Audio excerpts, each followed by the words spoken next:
The terminal has long been a scary tool for many of us, but what if we could turn it into a place so engaging and enjoyable that you'd actually want to spend hours on it? Google recently released Gemini CLI. Gemini CLI is a command line interface AI tool that brings the Google Gemini AI directly into your terminal so that you can interact with it using natural languages and powerful commands right on your command line environment. This update marks a turning point in how AI and offensive security coexist. Kali Linux is designed specifically for penetration testing and security auditing, and by embedding Gemini CLI directly to the platform, you can harness AI assistance right from where you're working in your terminal. I'm going to put it to the test using one of the vulnerable machines that I have on my lab and to see how useful it can become when it comes to penetration testing. So the first step, we are going to install the Gemini CLI on our Kali Linux, and then we are going to conduct a penetration testing on one of the boxes that I have here, which is the Metasploitable 2. I'm going to link all the resources for this video on the description, so make sure to check it out. So the Kali Linux website offers a documentation on how you can install Gemini CLI on your Kali Linux, and the only dependency that the Gemini CLI is going to need is the Node.js, and Node.js comes pre-installed on Kali. You can check if you have the latest version because Gemini CLI supports version 20 and above. I'll jump to my terminal.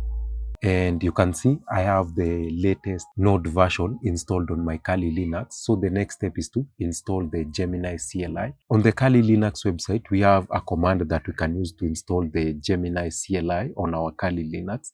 So I'm going to copy that command, and on my terminal, I'm going to paste that command.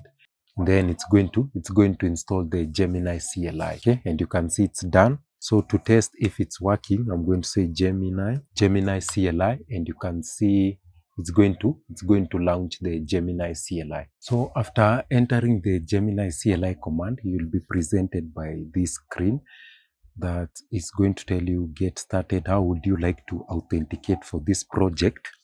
And you have a variety of options that you can use for authentication. You can log in with your Google account. You can use a Gemini API key, and then we have the Vertex AI. And then you can see down here we have no authentication method was selected. So I'm going to log in with my Google account. So I'll pick option 1. And with that, it's going to redirect me to the sign in page, whereby I'm going to sign in with my Google account. So after successfully logging into my Google account, you can see we are presented by this message, authentication successful.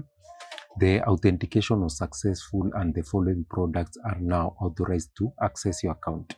Okay, down here you can see the Gemini CLI, and it's telling us that we can close this window and go back to our terminal. So in our terminal, you can see now we have that input field whereby we can start writing our prompts. So before I start, what I can do, we have some tips here to get started. You can ask a question, edit file, or run commands. Then be specific for best results. Okay, then you can create files and customize them with Gemini.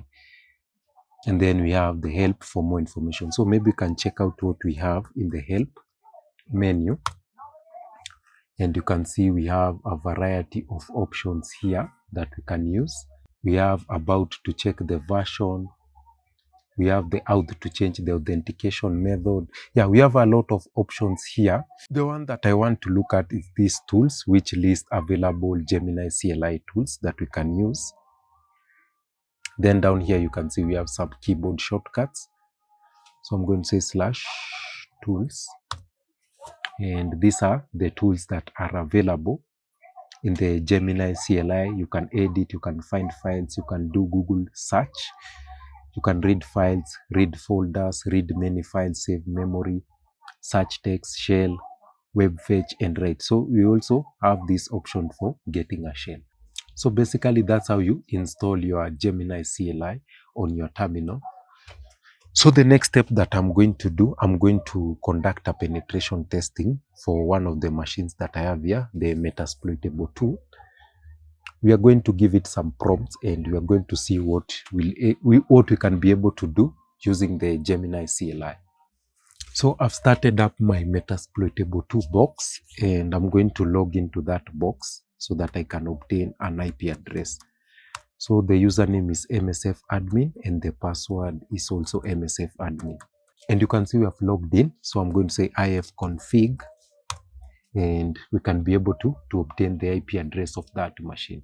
I'll jump back to the CLI and I'm going to give it that IP address, because the first step of penetration testing is gathering information. So we are going to scan it using the Nmap tool to see the services that are running on that particular machine.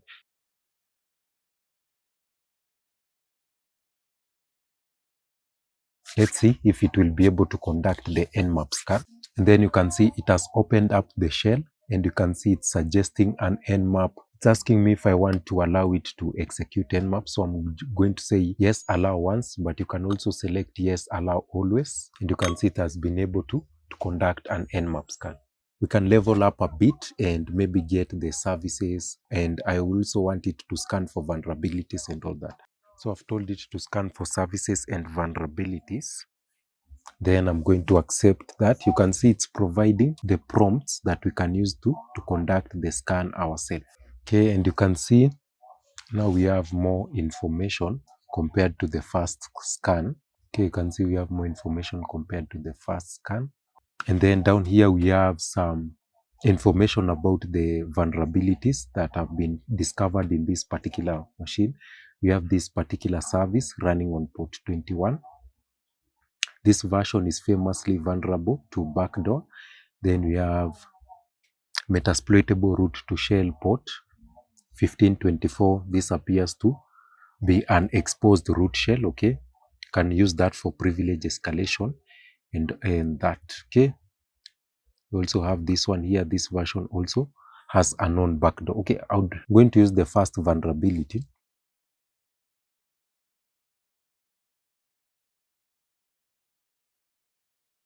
So I'm asking it how can I exploit that particular vulnerability, which is a famous vulnerability that can give us backdoor access. And you can see the prompt is here, or the results are here.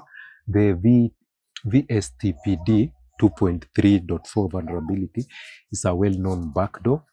And when a username ending with a smiley emoji sent, it triggers a root shell listening port on 6200. And here is how you can exploit that vulnerability. Okay, you can see it's telling us to connect to the FTP server on port 21, then send a user followed by any password, and then connect to the newly opened port. Okay, so maybe we can try that. So I'm going to open a new tab and try out that. So I'm going to use the netcat tool to connect to that particular port that we have been given there. So it's telling us to connect to port 21. We're going to test this to see if it's working. So I'm going to say netcat. Okay, netcat, then the IP address of our Metasploitable box. Then I'm going to say port 21. I'm going to say Brian, then I'm going to put the smiley emoji. Okay, so please log in with user and pass. Okay, so it's telling me to log in with user and pass. So I'm going to say user, then space, then Brian, then the smiley emoji, and then the pass. I'm going to say 1, 2, 3, 4. And with that, it should give us the shell to the root user. Okay, then connect to a newly opened shell on port 6222. Okay, so there is a new port that has been opened and we need to connect to that port. Okay, so don't know, I'm going to say netcat. So I want to connect to that port. So it's saying it's port 6200. So 6200. Then enter. Then if I say who am I, you can see I'm root. So it means that that particular privilege escalation or that particular vulnerability report that the Gemini CLI suggested is working. Okay, you can see we are the root user. Then if I say ls, you can see we have list of files. Then if I say uname -a, you can see we are inside the Metasploitable 2 Linux. Okay, so far so good, it's working. Okay, let me try a different approach. Let me tell it to use the MSF console. So for those who don't know what MSF console is, MSF console is the command line interface for the Metasploit framework.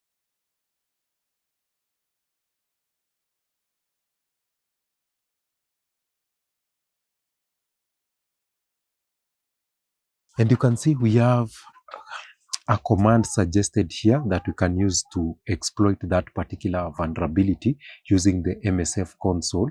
So it's asking me if I want to execute the MSF console. I don't know if I can. I'm going to let it execute, or we can do it by I don't know if I'm going to allow it to execute, or should we do it by ourselves since it has already generated the command that we might use to exploit that vulnerability. But I want to see what it can do on its own. So I'm just going to say yes. So it was taking long to exploit that particular vulnerability. So what I'm going to do, I'm going to use the command suggestions that it provided to see if we can exploit that vulnerability.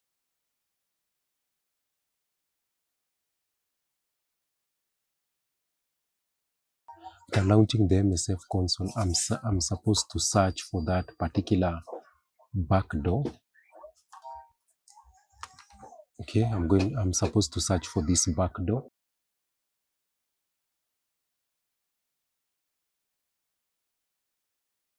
So what I'm going to say, I'm going to use this backdoor. So I'm going to say use. Then I'll copy this backdoor. That particular backdoor has been loaded. So I'm going to set my target. I'm going to set my target. So I'm going to say set R hosts. Then I'm going to give the IP address of the Metasploitable 2. Okay, then I'm going to say exploit. Okay, so it's going to try to exploit that vulnerability. Okay, you can see it has been able to exploit that vulnerability, and we are waiting for a session. I think it's here. So if I say who am I, you're going to see we are root. So we have been able to exploit that particular vulnerability, the backdoor vulnerability that was found on port 21, the service running at port 21.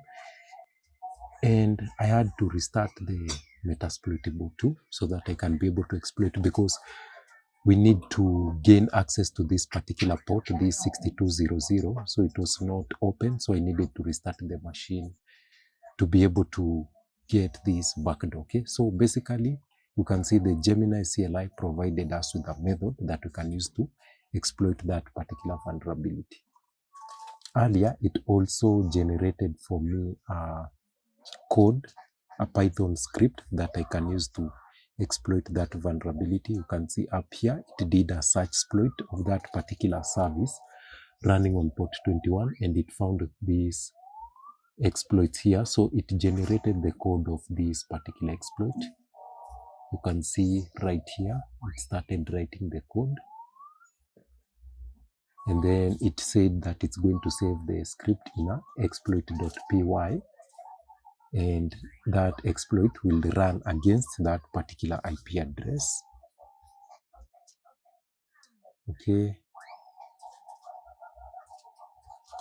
And I restarted it again to see if it will be able to exploit that vulnerability using MSF console, which it took a long time. So I had to do it manually. But yeah, it gave us a step closer to exploiting that particular vulnerability. So that's it for this video.